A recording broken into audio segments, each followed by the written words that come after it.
Oh, you gonna say something too? No. They know. We're on episode 24. The group, Facebook group, what's up? Instagram, what's up? I was going to do the introduction for you guys live, but before we get started, but you guys know it now. We're on episode 24. We're not in the teens anymore. Okay? We're ready. All right.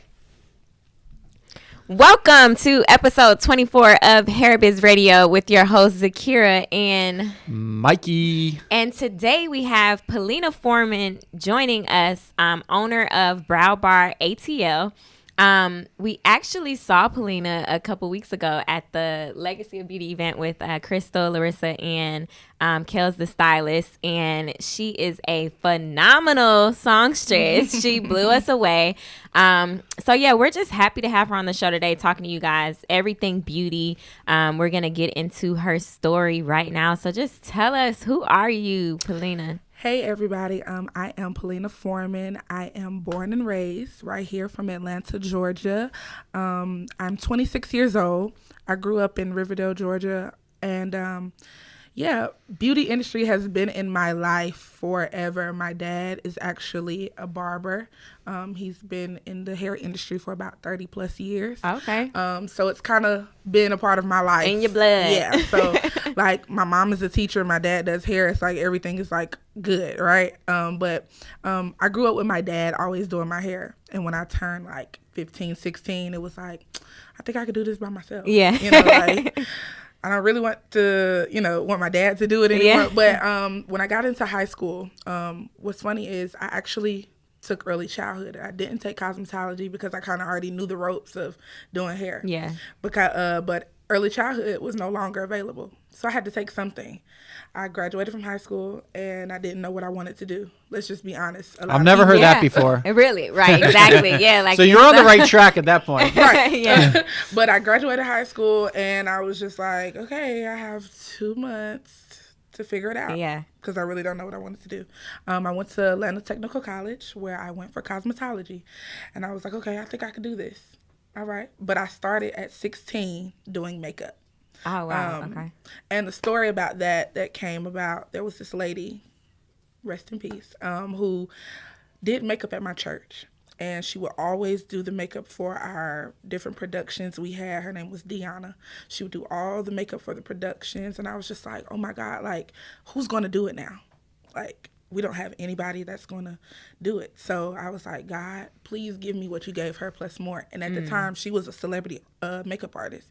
And around 2009, that's when the makeup industry really started popping. You had YouTube and everybody was watching, trying to figure out, okay, how do you blend? How you do this? How you do that?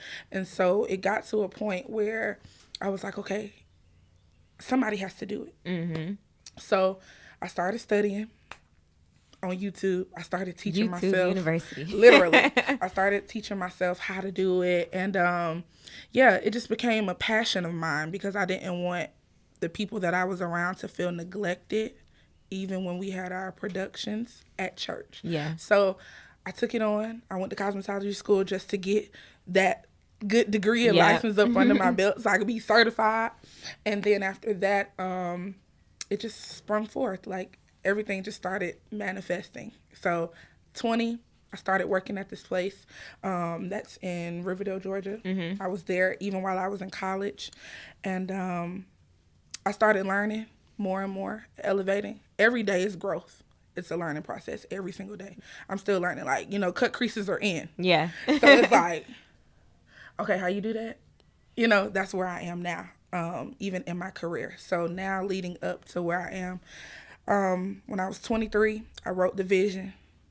I made it plain. Mm-hmm. Ooh, Brow Bar. I was sitting at work where I was doing makeup, and I was like, yeah, I don't think this is it for me anymore. I don't want nobody to be my boss. I want to be my own boss. Like, I was like, okay. So I started writing it down. How many years was that you were at, like, when you got that first thought that, hey, I want to go off on my own. It's time for me to do this? When I started, it was 23 when I got the thought. Okay. So about 3 years? 3 years. I was like, it's time. So let's go back to when you graduated high school, and you were figuring out, oh my God, what do I want to do? And you're like, you had no clue. What was that inside feeling? Because we have a lot of people who, want to start businesses, or they come fresh out of high school before they even get to college. They're so lost and they have no clue what to do. So being a young entrepreneur, what was that transition between that feeling of, oh my God, I'm gonna pull my hair out because I don't know what to do, and then that like aha moment, like I found my passion, my purpose, I know what it is? For me, it was, I love children, but I like doing hair, and I wanted to please my parents. Right? Okay, like if I do makeup and I do hair, my dad's gonna be so happy. But if I go to school and be a teacher, my mom is gonna be so proud because I followed in her footsteps. So I was torn between the two. Yeah. But I still didn't know, like, okay, like I don't know what I want to do. So when I got that aha moment, I was like, okay, well, I can go to school for 18 months. Okay. I can go in the spring and summer. I don't have, because when you leave high school, the spring break is over. Oh, yeah, spring break is over. But a lot of people still think in the mindset of high school, which is unfortunate. But I was like, okay, I can go to school in the spring and summer. I can get my license. I can move. I can do this and do that. Okay, cool. And I can make money. In my head, I was like, okay, I can make money by myself. I could be up here doing work while I'm in school and moving forward. So that was the aha moment for me. Like, I can be my own boss. Yeah. Okay, cool. I'll figure it out from there. And that's what happened. So you got the idea of Brow Bar. It just came to you. When I was working at this local makeup shop, the idea came to me, like, Brow Bar. And what's funny is it was a bar that was there, and we were known for brows. And I was like, ooh, Brow Bar ATL. That sounds good. And I started writing it down, and I wrote it in purple, and I was like, okay. On notebook paper. Like, I would take notebook paper to work with me, and I would write it down. I mean, from what my motto was, what my mission was, because I feel like everybody should feel like a celebrity when they walk out of my chair. Yeah. So that's what I wrote. Okay, every person, celebrity, okay, we're going to do this, we're going to do that. These are my colors. I'm going to be this, I'm going to do that. I'm going to close at this time. I'm going to open at this time. Yep. And that's where it began. So when you write the vision, make it plain, and then it may take 2-3 years. Yeah. But you wrote it. Yeah. So going to cosmetology school, what were some of the techniques that you didn't learn in school that you were able to pick up on your own, like watching YouTube or kind of just practicing or watching other people in the industry? The things that I learned things that I did learn in school, color.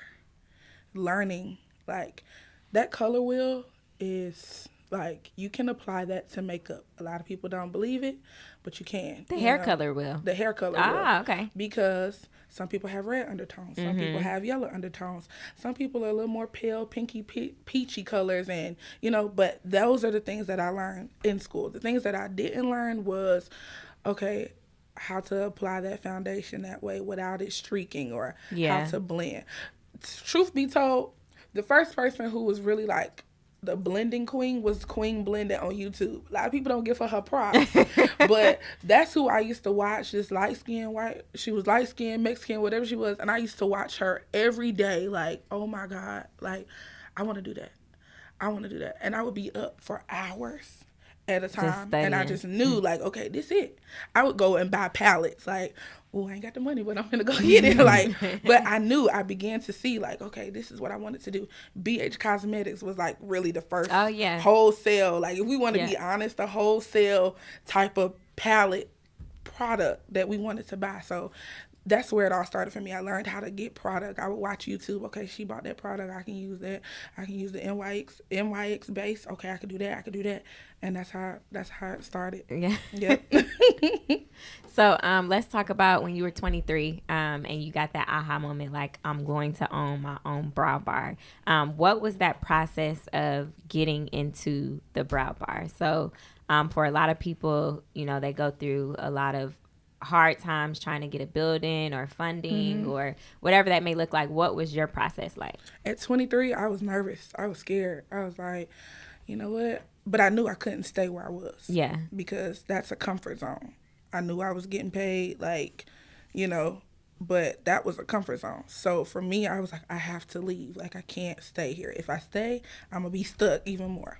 So my first transition was I turned in my 2-week resignation. Mm-hmm. She told me not to come back the next day. So I said, well, okay. That's just that went further. Well. Yeah. But what was crazy was the day that I came to turn in my resignation, somebody was already sitting in my seat. So that was confirmation first. So I said, okay. I'm not even mad. So when she said don't come back the next day, I said, okay, let's go to the next step. So my parents turned our guest room into my makeup studio. Ah, okay. Right? That was the first transition. That was my first shop. Everybody came to my house. I changed the wall color. I put up this nice piece of portrait, and people would just come to the house. That was my first transition. We ended up moving, and I was like, okay, my house gonna be a little further. I don't know if my clients gonna follow me because like I done moved further out, but they were still coming. So that was my second shop. After that, 23 going into 24, I went and worked at this barbershop, and I worked there for a year. Mm-hmm. And I was like, okay, I hope my clients come because I know it's men in here, and you know how men are. And then men were like, oh my God, she got a whole bunch of females coming. So we ready. We ready, right? All of a sudden, the barbershop business picked up a little bit. It did. It really did, because the men were like, can my wife come get her makeup done? Can I set an appointment for her birthday? So I was like, okay, cool. Yeah. My clientele picking up and everybody coming to the shop. Everybody happy. Yeah. So it started to progress, and I started getting comfortable there too because they're like family. Like I love them. Like shout out to Class A Barbershop in Riverdale. But I love them. And so I got to a place and I was like, I'm getting that urge again.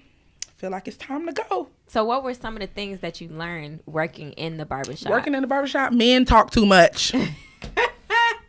Okay? Men, they listen, females, don't let men make you think that we talk too much. Because barbershop talk is hilarious. Okay? Oh, wow. It's like you hear it, but you don't see it. I'm just working, but I hear you, but I act like I don't. But men, they protect, point blank. My clients can come in, it would be raining. They would be like, you need me to get your umbrella? Need me to walk you to your car? Where you park? You need me to pull your car up? So I felt protection in a sense. So if I had to do it again, I would. Yeah. You know, if all else failed, I would do it again. But leading up, I got to a place where I was just like, okay, it's time to go. It's time to go. But I was called Brow Bar even while I was at the shop. So people knew. That was your brand. Yeah, that was my brand. They knew, okay, where the girl who do makeup? Where Brow Bar? Oh, she in the back. You know?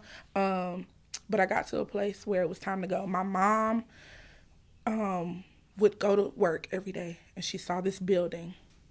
And she was like, I want you to see it. And I was like, no, because you know how sometimes your parents see something and you think they got the old mentality, like, that's too old. But it got to a point where I was just like, okay, let me just go see the building because she going to keep saying it and I'm not going to say nothing. We went to the building. I saw that building, and there was another building. And I was like, nope, that's it. That's it. That's all I needed. It was like my mom knew that it was time for me to go, but let me help her go a little further. Saw the building. That was it. I left in March of 2017.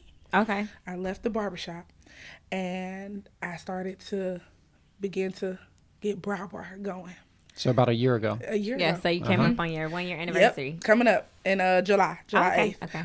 But I came up, and I was just like, okay, I could do this, I could put this up, I could do this. So my parents got together, they started helping. My brother got in there, and it began to grow. July 8th was the grand opening of Brow Bar ATL in Jonesboro, Georgia. And I was like, oh my God, I'm really here. Wait. Yeah, I was going to ask you, so what was that feeling like? That moment was kind of surreal, but it was like, okay, God, like I see what you're doing. Like things are really happening, you know. So was the process, were there any obstacles that you hit in the process of like maybe getting a business license or? No, not in that vein. Because like my mom walked me through help. I had help. Now, 2 weeks of getting into the shop, I was like, I don't want to do this no more. I quit. Because I've been told, and I'm still learning, even if you have people, like you were saying earlier, you employ people, but they don't want to do the work, or they want you to do the work for them. So the employment roller coaster is what I'm learning and dealing with. Like, I can't do the work for you. And if you don't do the work, you can't pay rent. So for me, 2 weeks after I opened, everybody was like, yeah, my auntie got a shop and I can't do it because I'm about to go to school, but I'm really scared because I don't want to step out on faith. And I'm like, well, I already done jumped out here, so I can't walk out with you. Yeah. Like, if it was a walkout, I could, but I can't because this is me. This is my building. And I mean, I cried in what I call it the living room because it's homey. It looks home. I cried. I was bawling like, I don't want to do this no more. I quit. Nobody wants to work here. Nobody wants to do this. But God was like, no, you got to just be still. Trust me. Yeah. Trust the process. And a lot of people don't trust the process when it comes to building a business. So what did you learn from that experience now when you employ people in your shop? What are some key things that you look for? Now it's, do you have a clientele? Because you can always build a clientele. I feel like wherever there's a grocery store, a gas station, any type of store in your area, you can build clientele.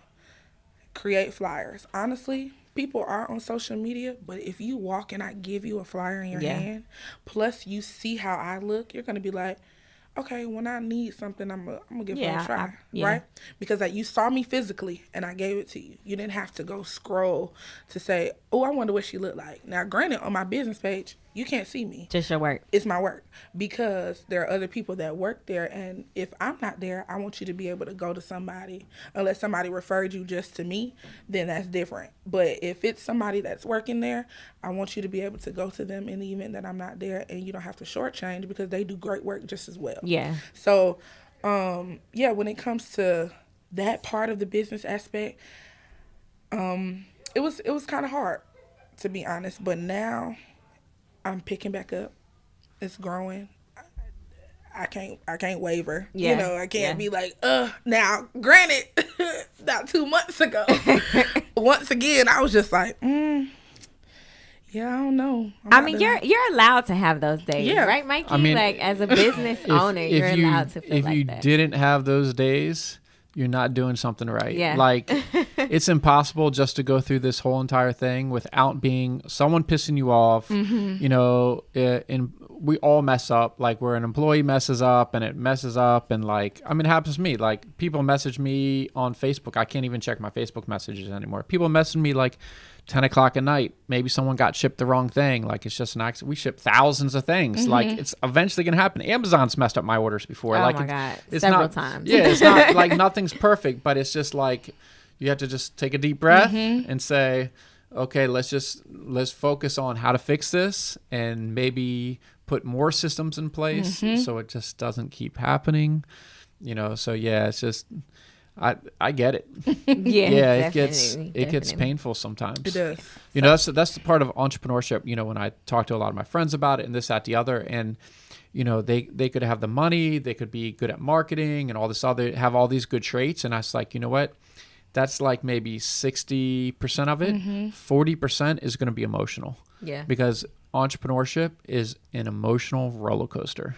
It is, especially when it's your baby. Yeah. It's like, I don't have children, but I'm sure people can relate. If you have a child, especially for a mother, you carry this child 9 months, and it's like, okay, now I have to take you everywhere I go. I have to nurture you. I have to rock you. I have to, and if you quit, that's just like saying I'm dropping my child off and I'll see you next lifetime. Right. So for me, it's like, okay, this is all I got. This is what I do every single day.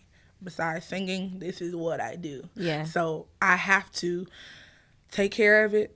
I might get mad. You know how you want to whoop your children sometimes? Because they, but it's like, okay, come on. I still love you. Come on. So that's where I am now. Like, some days I want to just be like, you know what? I don't feel like doing nobody brows. I don't want to see nobody, but I have to get in there and push past that. Yeah. When you push past the surface, it's like, oh my God, look what has blossomed on top. Definitely. So let's talk a little bit about clientele versus customers. So when you first started, I'm sure you had people coming in, they would come get their brows done. Maybe you never saw them again. What are some tips that you can give people to build a clientele base, like where people will come back to get their makeup done, or, you created an experience for them so they want to come back? What are some things that you would recommend? The first thing is specials. People love discounts. Yeah. Okay. Now, the way you market it is you may say it's not a discount, but to them, they think it's a discount. Yeah. Like if I said 4 for $10, that's $40, right? You know that it's automatically $40. But somebody comes in and they say, okay, that's 4 for $10. Oh, that ain't bad. That ain't bad. When I really done just, gave you the full price of what it actually is. It's already for $10 and it's actually $40. So the way it's specials.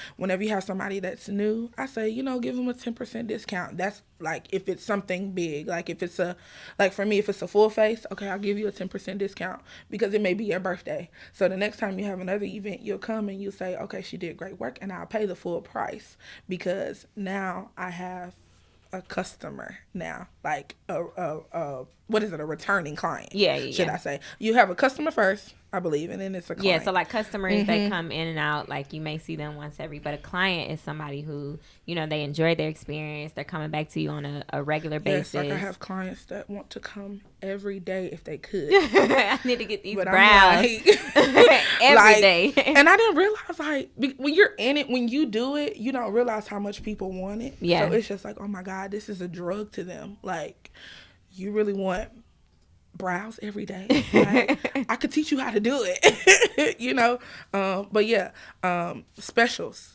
Give people an opportunity to experience you in that way. And if you have a shop or if you do a pop-up shop, have different little snacks. Everybody doesn't drink, so you just give nice fruit punch or something. Create your little special. Like for prom, I have something now. The kids can't drink, so but they have an experience of knowing, okay, like when I get to that age, what is the premium? That's top shelf.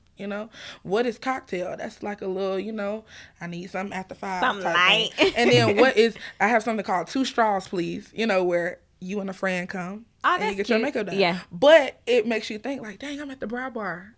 The bar, the premium, the cocktail, so you want to do something, especially in your business, whatever your business name is, be creative. Mm-hmm. That's what gets people coming as well. Be creative. Like, oh, that's real cute. Like, I have a Brow Bar menu, but the menu is what everything is, what the price is, how it works, XYZ. So what are some of the things that you guys offer? We offer everything. I'm actually getting someone to do microblading now. Ooh, and mink lashes. Mm-hmm. But we do men's facials. We do brows, lashes, full faces, wax, facial wax. Because, some people think you do. We do facial wax. Yeah, you can't come in there and get your Brazilian wax done, ladies. You cannot. Because I won't even do it. But, yeah, we offer everything as far as makeup services. So if you just want to get your brows done, individuals, full face, it's all there to accommodate you. Okay. What kind of systems do you have to follow up with clients? Like, obviously you're posting on social media like everybody else, but do you have any systems in place that you're collecting email addresses or other ways to get back in touch with your customers after they come in? When they come in, I have an address book, so you can find find your name, put your last name, first name, XYZ. That's when you just come in the door. Then I have an email address that people can go to browbaratl@gmail.com, and then I send out group texts on my phone. Get the group, not group me, but there is something that is actually like a group text where you can put all your clients in. You can name the group. You could put in the picture that you want to send and the message, and it sends it out. Now, granted, everybody don't like to be in group text, but that's the best way. I hate group text. Yeah, like if I have clients that say, "Can you take me out the group text?" I say, "Okay," and then they'll come back and be like, "Why ain't getting the specials?" Well. Now, let me ask you, with that group text, if they replied to it, does it go to everybody? Is that the kind of group text, or is it like a standalone service? Standalone. Okay. So you could just, and it comes opt out. Mm-hmm. Yeah. Okay. Good. So that's good. Now, when I first started, everybody was getting in, everybody's replying. And yeah, was like, but that's when you first started. Yep. So let's talk a little bit about the one-on-one makeup classes that you offer. So I know a lot of women, they don't want to pay like $70 to $80 a week, just to go get their makeup done because they maybe have an event or something on the weekend, and they want to learn how to do makeup on their own, but they just don't know what to do. Like me, for instance, when I started off, I'm like, okay, what you do? I'm right there with you. So my best friend kind of taught me some techniques and stuff, but yeah, so for the people who are just like, okay, I really want to learn on my own, what do you have available for them? For my makeup class, the one-on-one class, it's about a 2-hour class. And I give you a kit because I hate when people have to go to a class and they can only just write down. Mm-hmm. Some people are hands-on. They want to be able to, okay, can you show me how to do it? Yeah, so I can do it. So there is a kit provided. We go through each brush that's in your kit. I give you an entire brush set. Give you the concealers, give you the foundations, give you a palette, just to get you started. Some people, they just want to learn brows and lashes, so that's a separate class. We just do brows and lashes for a whole 2 hours. Like, you gonna get it. Oh, wow. Before you leave. You're gonna learn how to do this arch. arch. Exactly. But the key even with that is get your brows arched, and then you could follow your own brow structure. A lot of people just think that you could just go in and just, no, this is why you can't get it like the person who does it. You have to make sure your brows are consistently clean. Mm-hmm. So in the makeup class, if your brows aren't arched, I'll arch them right there for you. And then we go through, I do one side of the face, you do the other side, then we wipe the whole thing off and you do it. Okay. Mm-hmm. Oh, yeah. That's very hands-on. That's an experience. So for anybody who is looking to learn how to do makeup, make sure you check out her one-on-one makeup class. And then for those people who, we have a lot of makeup artists, but some people are looking to get in the entertainment field of makeup. So working with like celebrity clients and stuff like that, how were you able to navigate your way through that? I'm going to be honest. It was like, for real, it was God. Mm-hmm. Just being honest. Because some things I don't look for. Now I have a desire to work for certain people. Mm-hmm. Now, even learning at the Legacy of Beauty, there are people that you have to connect with. You might not get it the first time. Yeah. But you stay consistent in doing your work. There are plenty of times I look up to Erica, who does makeup, Erica LaPerle, right? Oh, yeah. And there are plenty of times that she has liked my work. That lets me know, okay, keep going. Yeah. You know what I'm saying? Because she took time out to, when she does crazy amount of celebrities, right? But if there is a certain, like there's a list of people that I have written down that I want to do their makeup, right? Now, granted, I've done some of them, and I'm like, okay, who's next? But if you are looking to get into the entertainment industry as far as celebrities, stay consistent with your work, post it, then go to like different events that people have, because you never know. Like we said those few weeks ago, you never know who's in the room. Yeah. And if you are wanting to do that, you are your walking billboard. I don't care if you go into the grocery store. You better put some brows on, some lashes on.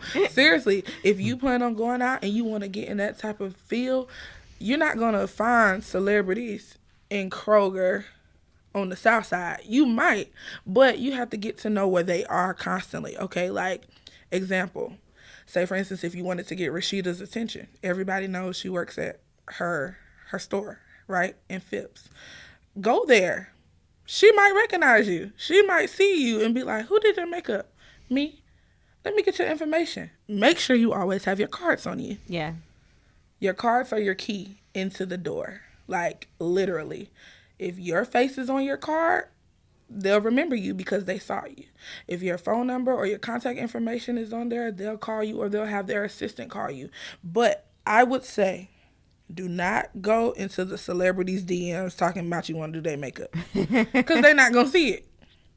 The only way you get around to it is figure out who their PR is, figure out who their manager is, figure out who's on their team already that's doing their makeup. Now, granted, yeah, we want to take their spot, but are you worth taking that spot? You get what I'm saying? So make sure that your work is up to par.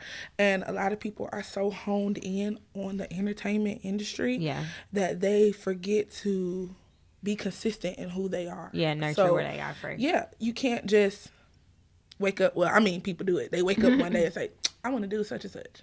Okay, that's fine. But have you done everything to make sure that it's possible for them to be able to recognize you? Right. So I would just say, be consistent in your work.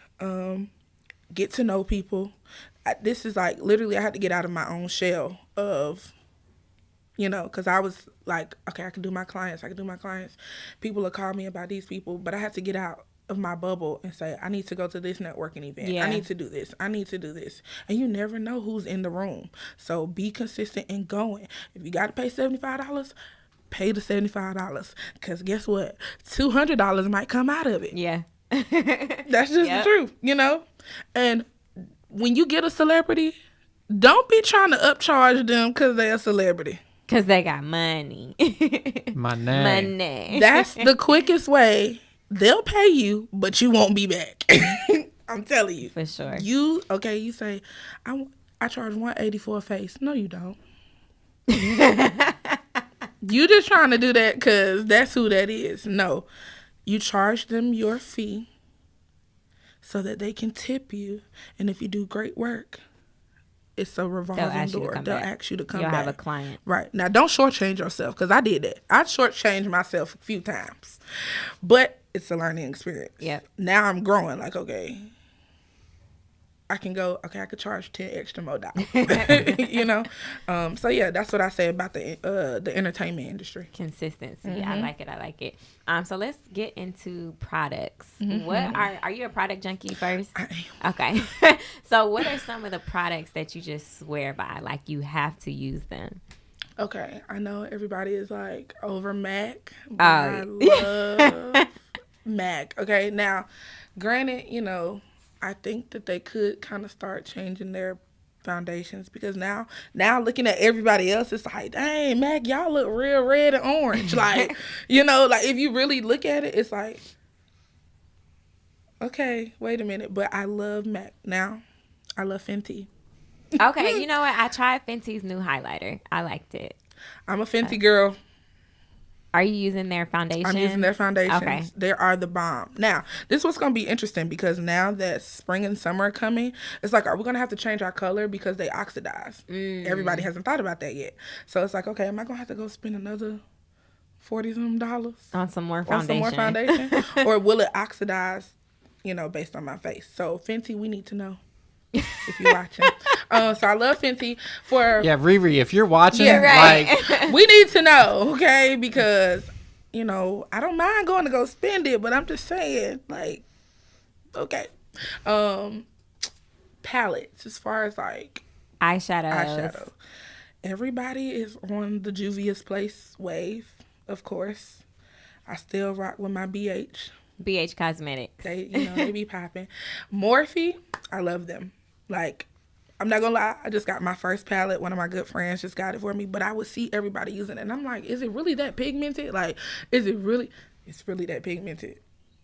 It's worth it. Oh, I know Morphe, because when I'm my Bronner Brothers, my girlfriend's like, go to Morphe. I need this brush, this brush, this brush. She'll send me like photos like this. And then the people there are like, oh, you can't just get all these brushes around all the palette. I got all these makeup things and open it up. And I'm like, So Morphe. Mikey knows everything about makeup. She loves Morphe. She loves MAC. Yeah. And of course, we live literally, when I look out my window, I see Sephora. So that's dangerous. Oh, that's real dangerous. Yeah, I got hit up for some perfume the other day. And I was like, oh, yeah, I'm going to get you the perfume. Da-da-da. Yeah, we'll get the big one. The thing was like $140 for perfume. I'm like, well, I need to start coming out with some perfume. You just need to get you a good old custom or something card at Sephora. Something. Right. So they can give you something for your birthday to gift to her.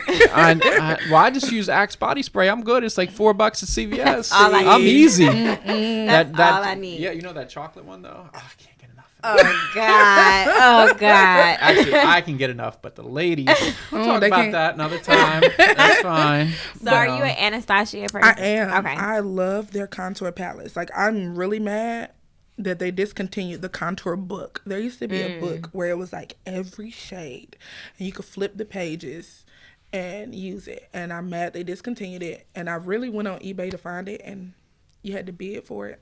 and I lost the bid, but that's okay. But plug, they're at Marshall's for like $18. Yes. Yeah, I hate when they I do not want any discontinuation of shade because I love throwing it. I just that was good. Help him.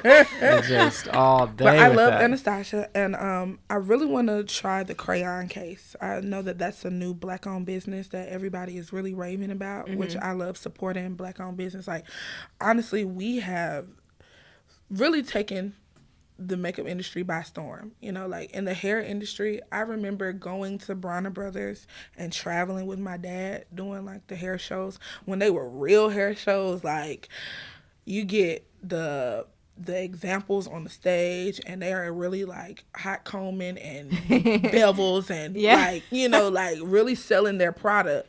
And that's when, you know, the industry was like, and so now that it's revolving, it's going back, but it's on the makeup side as well, as far and hair, like weave, like it's a hot commodity. Yeah. So now, you know, if you are able to start a product line, do it. Like, I'm really in the works. That's my next goal, to start a product line.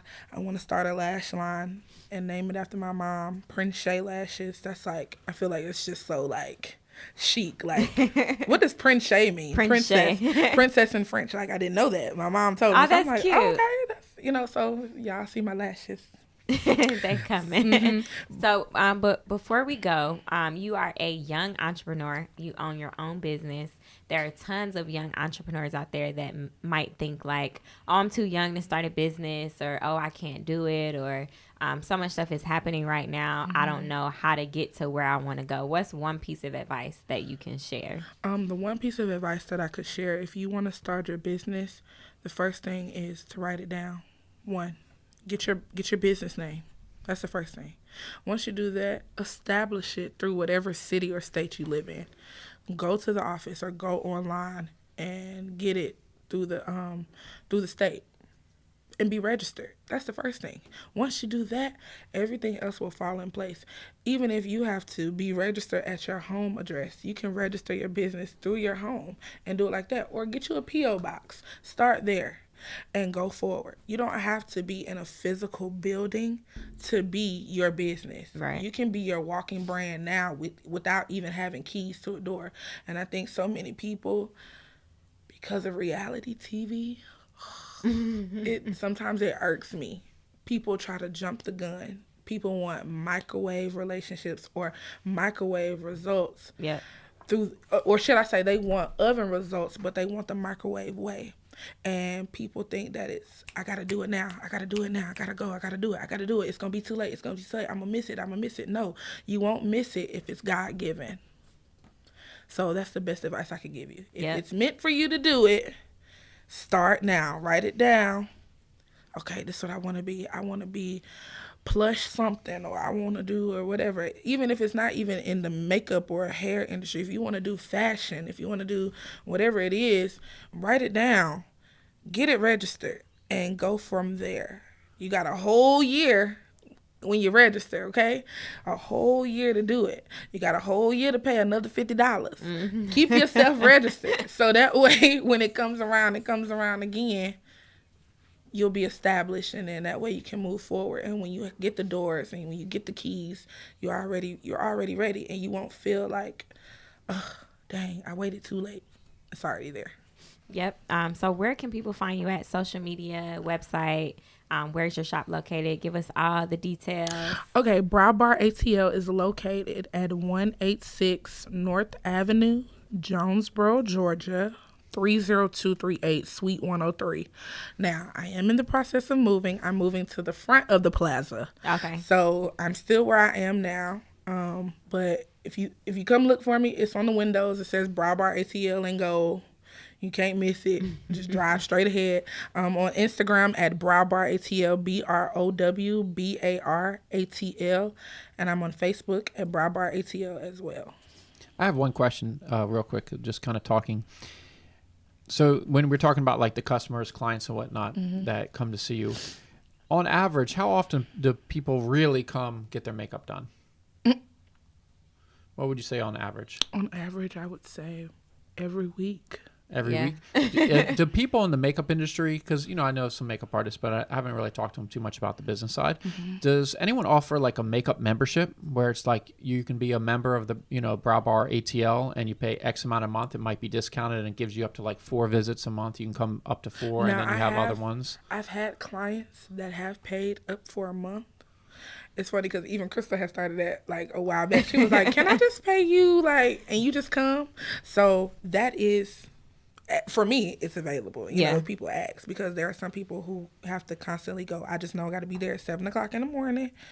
Okay. And we just move forward like that. So that is available for me. But if someone has it, like what I think of, because I think of always collecting the money. Right. Oh yeah. So like, do you have something on your website where like this? If I was a makeup artist, honestly, like anyone listening to this is what I would do. Is like you can have the makeup membership, and it's 4 times, or you have 6 times, and if you get more visits per month, it's discounted, and then you would sign up for it online.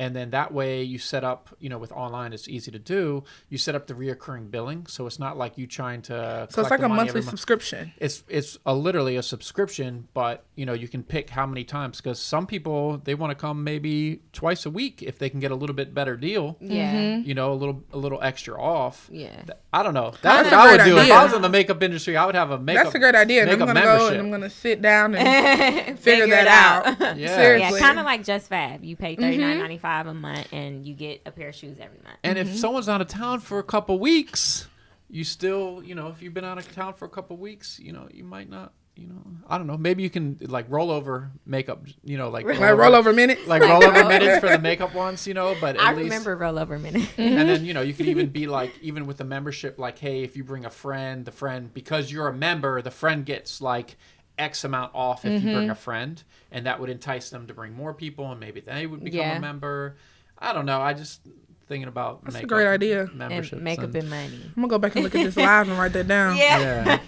Just people we talk to and clients and stuff, like just come up with these. I don't know if they work because I don't know the industry as well. I'm not in it, not like the other stuff we do, but I always like to think of creative ways to, that's beneficial for the client and then also, of course, for the business owner. Yeah. That's actually a great marketing. Definitely. Just an idea. Seriously, because there are people that come consistently and they have to pay or whatever, and it's like, okay, well, and some people those who come regularly, I say, just go ahead, I give you a little discount, because they come faithfully. Yeah. So that is a great idea. Definitely. Yeah. Anyway, okay. Carrying on. It was awesome. Thank you so much for joining us, Pallena. Yes. Make sure you guys go check her out over in Jonesboro at the Brow Bar ATL. She's in Jonesboro, and follow her on Instagram. And I do travel. Yes, she is a traveling makeup artist. But that's another fee. So make sure you contact her on Instagram, Brow Bar ATL. Her personal page is high_Lena. Yes, contact her if you need your makeup done. She will come to you. But thank you so much for joining us. Thank you for having me. We had a good time. Y'all, her hair color is so pretty over here. If y'all can see it. Y'all want me to let y'all in on that little inside? I'm going to tell y'all because I don't care. Okay? So I got this yesterday for $20 in Union City. It's a wig. It's a wig. But you can go get yours because I really don't do wigs. But I had to do something because I wasn't about to shampoo and condition my hair last night. So I had to find something to do. So there you go. That's a plug. I'll tell you the story if you follow me on Instagram. All right, guys. I guess that wraps it up. Riri, at Moran Mikey on Instagram. You can get in my DM. I know I got all these other celebrities in there, and I'm like, look, I'm busy. Reserve some space just for you, honey. We'll talk about it. That'll be good. We'll, invest in some Fenty. Not that you need the investors. Yeah, she could do a Fenty's men's making line. The money. The money. You can help her with the men's line. Oh, I could. Yeah. Put some makeup. Men's. So do men wear makeup? Male grooming. They do. Actually, if there are any men here, let me say that. Do you do men's makeup? I do men's grooming, men's makeup. Because when you do photo shoots, you definitely want to look clean. Of course, you get your hair cut, your beard cut, or whatever. And sometimes, you might have a little pimple or something. You just get a little concealer, just a little bit, and a little translucent powder that's like a clear powder, just to knock the shine off. We call it knock the shine off. Actually, that's true. Because I remember, I used to do in my previous business like 10 years ago, I was on the news a lot and like live stuff. And I remember she's actually, I think, on Atlanta and Company. I just lost my mind of what her name is, but she's been a makeup artist in Atlanta forever. She used to be at Fox and now is at Atlanta and Company. But I remember she's like was putting makeup on. I was like, what the hell? I had makeup on. I was like, okay, if it makes me look better, I don't care. Like, put it on, you know. So yeah, I guess it does. Yeah, it doesn't go against your manhood, okay? Like, it's okay. I give you a wipe as soon as the photo shoot is over, so you can walk outside and feel good of yourself, and you just go on about your day. But male grooming is key whenever, you know, if you are doing photo shoots or if you're doing something for your business and you want to look very clean, male grooming is available. Okay, I like it. Male grooming. Mikey, you gonna buy some makeup after this? Maybe. I don't know how to put it on, but my girlfriend can do it. She's great. She's a beast at makeup. Yeah, she's good. Okay. I love it. Well, thank you guys for tuning into Hair Biz Radio with our guest, Pallena Foreman. Make sure you guys subscribe, but I know you already subscribed, but just in case, you know, you forgot to hit that subscribe button, just go ahead and do it right now. We all forget things, important things sometimes. And we'll see you guys next time on Hair Biz Radio. Later.